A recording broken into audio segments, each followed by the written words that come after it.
Good morning. I'm tired this morning, but I tell you, um, I just had a pretty good time this morning in prayer, and God just spoke something to me that was just so cool, and it helped me understand kind of both where I'm at, what happened with me, um, and kind of the way that I feel about some certain things. So, you know, before all of this, it's not a secret. I have loved the Lord my entire life. I have I was blessed with parents that raised me, not just in the church, but just with the knowledge of God. And I always had that my entire life. It doesn't really mean anything other than the fact that I had the knowledge, which is scary, of God.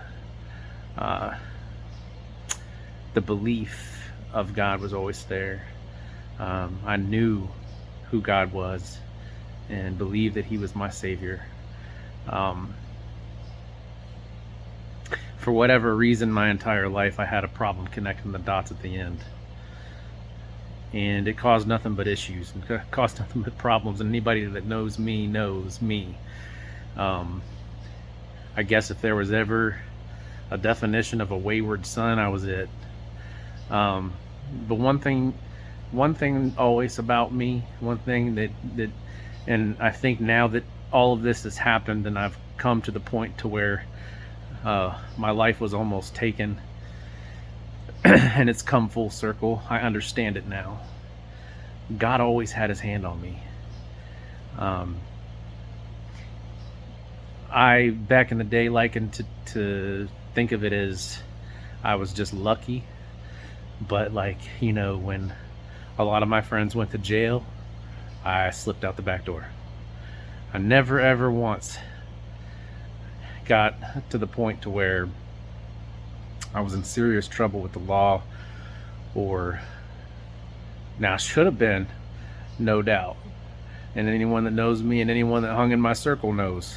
And that's always one of those things that was always one of the things everybody would say. You always get lucky, dude. I'm the one that gets a DUI. You're the one that gets a breathalyzer piece from the police officer that tells you, hey, don't drink and drive. Take this and remember it.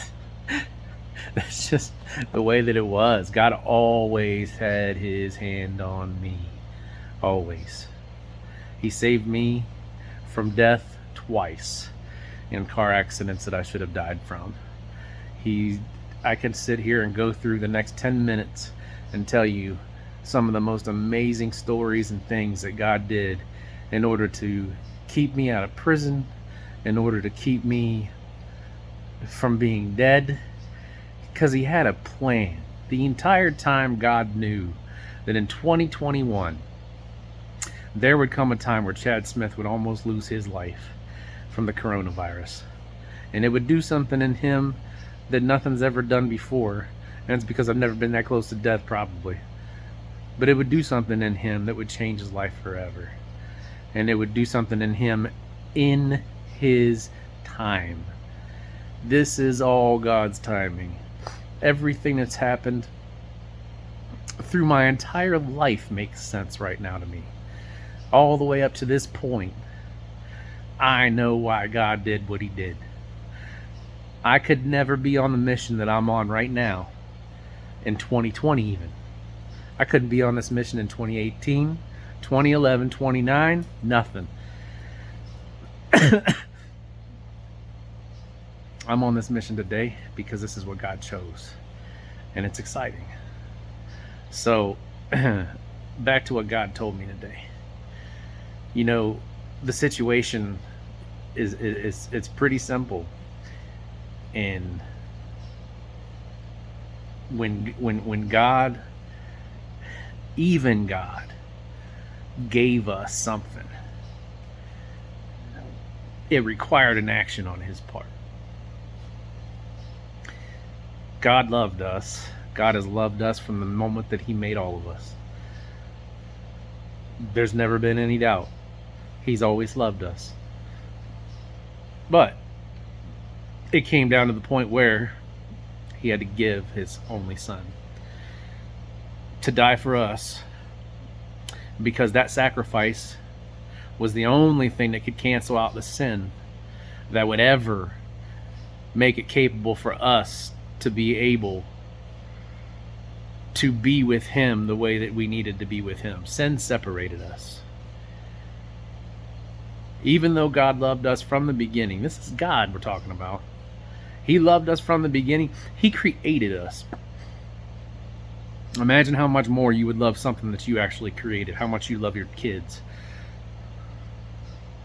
But yet, it required a decision on his part, in the end, to give up what he loved probably the most in anything, which is his son, for a sacrifice, so that he would become human being and become that sin for us, so that we could be reconciled unto God.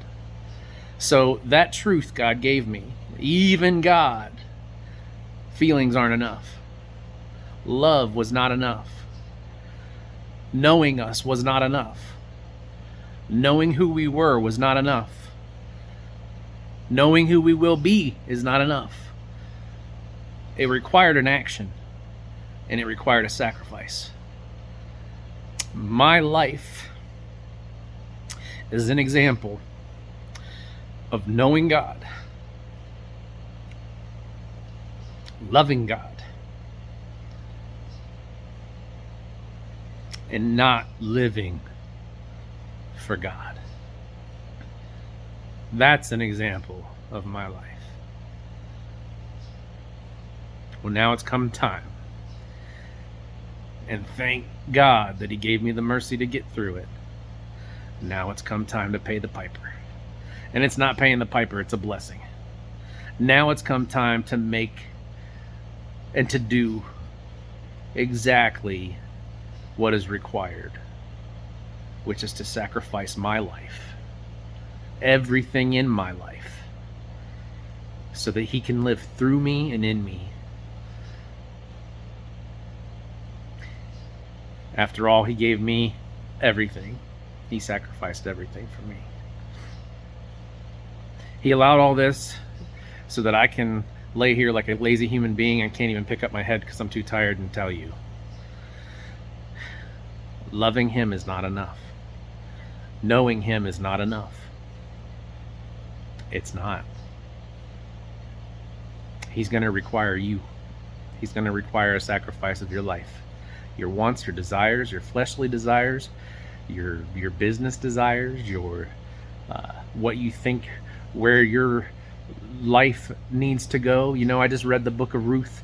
Go ahead and read Ruth. Read what happens when you go ahead and make a decision on where you think you should live your life. Go on ahead and go to your Moab.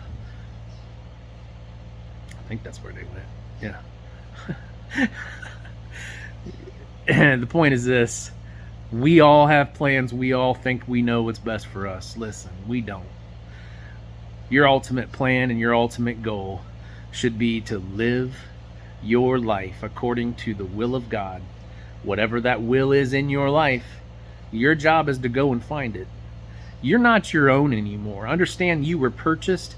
If you have accepted Jesus Christ into your life, you were purchased with a price. A sacrifice by God, for one. A price paid by Christ, for two. It's paid. It's not free. It wasn't free. Your eternity's not free. And now it's your job to pay up. He's got plans for you. He can't do it without you. And I'm telling you right now, and I don't know why it's coming back, but go read the book of Ruth. Go read the first chapter of the book of Ruth. And see what happens when you run from your land, when you run from your God. 10 years, I think it was, of just pure misery in their lives.